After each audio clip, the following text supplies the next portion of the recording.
Pour reprendre un peu à l'origine du projet, c'est en février de cette année, donc 2014, que Chantal Ledan, la présidente du comité du Miss Beaujolais, m'a demandé de réaliser, savoir si j'étais intéressé pour réaliser des photos du calendrier des Miss Beaujolais.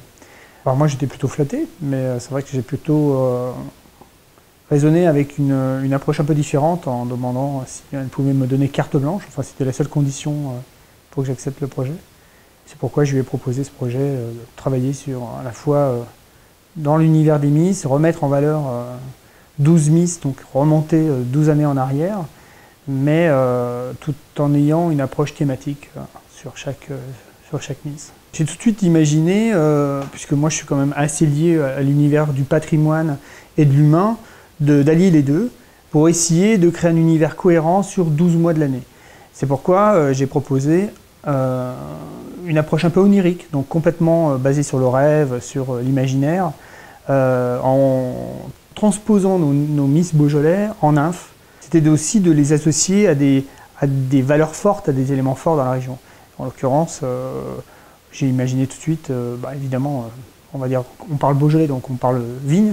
Donc il y a eu la nymphe de la vigne, et puis je me suis dit aussi la région est traversée par la Saône, donc la nymphe de la Saône, la nymphe des monts, puisqu'on a quand même des sommets qui culminent à plus de 1000 mètres, la nymphe des forêts, puisqu'on a des forêts de Douglas, la nymphe des vergers, des lacs, voilà. Et donc c'est cette déclinaison de 12 thèmes qui m'ont permis d'avoir un fil conducteur avec les Miss et de pouvoir les remettre chacune dans un univers très particulier.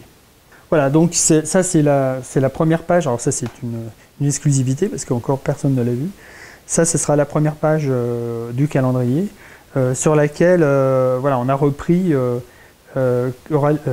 Coraline Aguiar qui est actuellement la Miss Beaujolais 2014.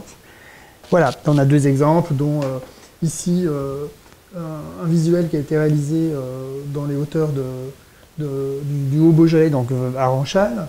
Donc c'est Stéphanie, et puis on a ici Irène, qui elle a été la Miss Beaujolais de l'an dernier, donc 2013, et qui a été posée près de Charentais. Alors ce calendrier, il faut déjà savoir qu'on a une soirée spéciale lundi soir, donc lundi 20 octobre, pour le lancement officiel du calendrier. Ça va se dérouler à l'atelier, donc à Villefranche-sur-Saône, à partir de 19h30. C'est une soirée qui va, j'en sais un peu plus, et c'est récent, sur le déroulement de la soirée. On aura à la fois, évidemment, une présentation du calendrier, mais aussi des différents intervenants. On va avoir un défilé aussi un peu à part qui va nous montrer aussi des robes de créateurs. On passera en revue également toutes les pages du calendrier pour que les gens aussi découvrent en chair et en os nos Miss, celles qui ont participé à cet énorme travail. Et puis je crois que l'essentiel, c'est quand même de ne pas oublier que c'est un calendrier qui a une vocation caritative, puisqu'une grosse partie des bénéfices vont être reversés à l'association 1000 couleurs pour Anaël.